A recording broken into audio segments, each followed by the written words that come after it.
Après des mois d'absence sur YouTube, vous commencez à être habitué, j'ai décidé de faire une vidéo de produit que je n'ai pas l'habitude d'utiliser. Je vais longtemps hésiter. Est-ce que c'est utile un iPad? Est-ce que j'en ai vraiment besoin? Enfin, je veux dire, j'ai déjà un Mac, j'ai déjà un iPhone. Je pense que je peux faire tout ce que j'ai envie ou besoin avec ces deux appareils. Aujourd'hui, je viens de recevoir le nouvel iPad Air 5 de 2022 et je vais vous dire pourquoi j'ai craqué.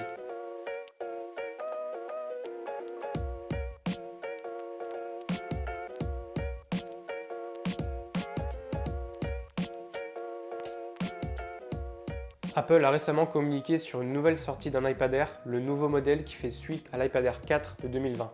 Dans cette vidéo, on va faire un rapide tour du produit, mais surtout je vais parler de l'usage que je compte faire de cet iPad, de pourquoi je l'ai acheté, à quoi il va me servir d'un point de vue pro à travers mes créations vidéo, photos ou d'un point de vue perso.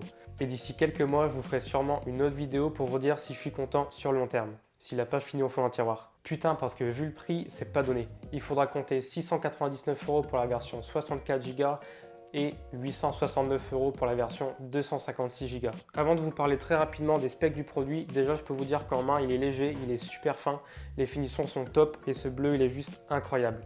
J'adore le bleu, j'ai hésité à le prendre en noir, mais dès que je prends un produit Apple, je le prends souvent en noir, du coup là je me suis dit je vais faire une petite folie. Enfin bref, c'est du Apple, c'est beau, c'est soigné, c'est épuré. Au niveau des nouveautés, comparé à l'ancien iPad, on a la nouvelle puce M1 qui est présente également sur la gamme au-dessus, l'iPad Pro. Une nouvelle caméra avant ultra grand angle de 12 mégapixels avec une fonction Center Stage. Il est compatible 5G, personnellement c'est pas vraiment important. Généralement je l'utilise en Wi-Fi ou en partage de connexion avec mon iPhone. Et pour finir, le transfert en USB-C qui est 2 fois plus rapide. Maintenant on va voir pourquoi je l'ai acheté. En tant que photographe et vidéaste, j'avais envie d'une nouvelle façon de travailler. Ça fait plusieurs années que j'ai un MacBook Pro avec un écran externe. C'est ma machine principale et il tourne très bien, j'en suis ravi. Mais au fond de moi, j'avais envie d'un peu de nouveauté pour pouvoir travailler sur des projets photos, vidéos en étant un peu plus relax, un peu plus libre. Avoir une sensation un petit peu différente qu'un clavier souris. J'ai envie de retoucher des photos simplement avec le doigt ou même inclure des annotations de façon plus naturelle qu'avec une souris. Et un truc qui peut paraître bête, mais pour moi c'est important, c'est la fidélité de l'écran. Mon écran externe pour mon Mac, c'est un bas de gamme.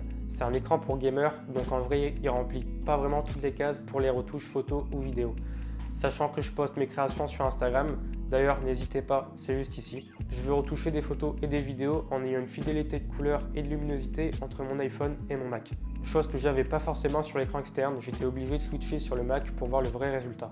Le fait que je puisse brancher directement un disque dur en USB-C ou même directement ma caméra va me permettre de voir directement mes nouvelles photos. Je vais pouvoir les retoucher instantanément sur l'iPad pour ensuite les poster sur les réseaux sociaux. Côté vidéo, je vais pouvoir déjà faire un premier tri des plans que je valide ou non, notamment avec l'iPadOS 15 qui est excellent pour la gestion des fichiers. C'est un vrai Finder comme sur les Mac, du coup on n'est pas vraiment perdu pour naviguer entre les dossiers.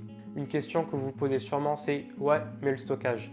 En vérité, je suis parti sur la version de 64 Go parce qu'à côté, j'utilise Google Drive ou même iCloud. Je pense pas que je vais stocker en interne des tonnes et des tonnes de photos ou de vidéos. Généralement, si je dois travailler sur des gros fichiers, je brancherai mon disque dur. Après, ça reste à voir. Peut-être que sur le long terme, au vu de l'utilisation que j'en aurai, le 64 Go sera peut-être un peu juste. Comme je vous ai dit, je viens de le recevoir, donc après quelques mois, je verrai sûrement quelques limitations. Sur ce nouvel iPad, on a le droit à une nouvelle puce, la puce M1, qui est également présente sur la gamme au-dessus des iPad Air, l'iPad Pro. Cette puce M1, c'est la puce la plus puissante pour iPad. C'est top de l'avoir sur ce nouveau modèle.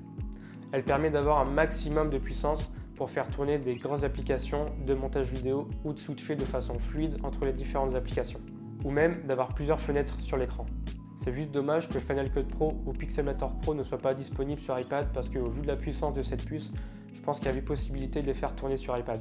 Passons maintenant à mon deuxième type d'utilisation, la productivité. Je gère mes projets, mes journées directement avec Notion ou même les applications natives d'Apple comme Notes ou Rappel. Le fait d'avoir cet écran de 10,9 pouces m'aide à avoir une meilleure vision des choses à faire, des vidéos à tourner ou des projets pro à gérer. Quand je suis en déplacement, ça peut être chiant de tout gérer avec un petit écran d'iPhone, notamment avec Notion, qui je trouve n'est pas vraiment adapté pour cette taille d'écran. Je peux également facilement créer des mind maps pour que je puisse y voir un peu plus clair sur tel ou tel projet. Sur certains moments dans l'année, quand j'ai des gros projets, j'ai l'impression qu'il me faut une vision un peu plus globale de la chose pour que je puisse y voir un peu plus clair avec les tâches à faire. Par exemple, je suis en train de vendre mon appartement en ce moment avec comme projet d'acheter une maison. Eh bien, le fait de mettre sous forme manuscrite ou sous forme mind map la plupart de mes idées, ça m'aide à y voir un peu plus clair. Une fonction qui peut être utile, c'est la nouvelle caméra avant ultra grand angle avec le Center Stage. Pour les personnes qui font beaucoup de visioconférences, l'iPad va instantanément recadrer votre visage si vous sortez du cadre. L'ultra grand angle peut être aussi utile si je veux filmer des reels pour Instagram. Le fait d'avoir ce grand écran va me permettre d'avoir un retour vidéo sur ce que ça donne. Je ne l'ai jamais encore fait, mais je me dis pourquoi pas. Côté lecture, j'ai l'habitude de lire sur une Kindle. D'ailleurs, si vous voulez que je fasse une vidéo sur les Kindle, n'hésitez pas à me le dire. L'application Kindle est également disponible sur iPad, du coup je peux avoir accès à tous mes livres. Ça peut être utile si à un moment donné en déplacement vous voulez lire et vous avez ensuite envie de switcher entre la prise de notes ou même du divertissement. YouTube, Netflix, jeux vidéo, réseaux sociaux, et voilà la dernière utilisation que j'aurai de cet iPad. Le divertissement. Avec son écran Liquid Retina et son son stéréo, c'est un vrai régal de regarder des vidéos. Je peux également regarder des trucs sur internet tout en mettant une vidéo en fond. Si je suis en voyage, je peux regarder tranquillement ma série sur un plus grand écran et une meilleure qualité qu'avec mon iPhone XS. J'ai acheté récemment une Xbox Series S, donc je peux jouer avec le xCloud à des gros jeux directement sur la tablette ou bien utiliser des jeux qui sont directement disponibles sur l'App Store. Petit bémol, j'aurais préféré avoir Face ID et non un Touch ID. Je trouve ça plus simple de déverrouiller l'iPad avec Face ID plutôt qu'avec son doigt. Quoique, après réflexion, en ce moment avec le masque, c'est vrai que Touch ID, c'est pas trop mal. Avant tout, je pense que l'iPad c'est vraiment un produit de niche. C'est vraiment un produit de luxe dans le sens où si des personnes possèdent déjà un ordinateur ou un portable, l'iPad ne va pas leur changer la vie. C'est juste un usage différent de ce qu'on fait déjà avec notre portable ou un MacBook. On réplique juste nos tâches à travers un outil différent. Je dis pas que c'est inutile, je dis juste que c'est différent comme méthode de travail ou comme manière de se divertir. C'est juste plus simple de passer d'une série Netflix à répondre à des mails, retoucher des photos ou gribouiller quelque chose sur un iPad plutôt que sur un MacBook ou sur un iPhone. C'est juste plus fluide et naturel. L'avantage d'avoir un MacBook va être pour des personnes qui veulent par exemple faire du montage un peu plus poussé avec Final Cut ou pour avoir une expérience plus agréable pour faire du traitement de texte par exemple. En déplacement, un MacBook deviendra plus encombrant qu'un iPad. Dans mon cas, je suis conscient que c'est un achat un peu coup de cœur. Je ne l'ai pas acheté par réel besoin mais plutôt par envie. J'ai juste envie de changer un petit peu mes habitudes de travail et pourquoi pas, peut-être que cet iPad va me permettre d'être un peu plus productif.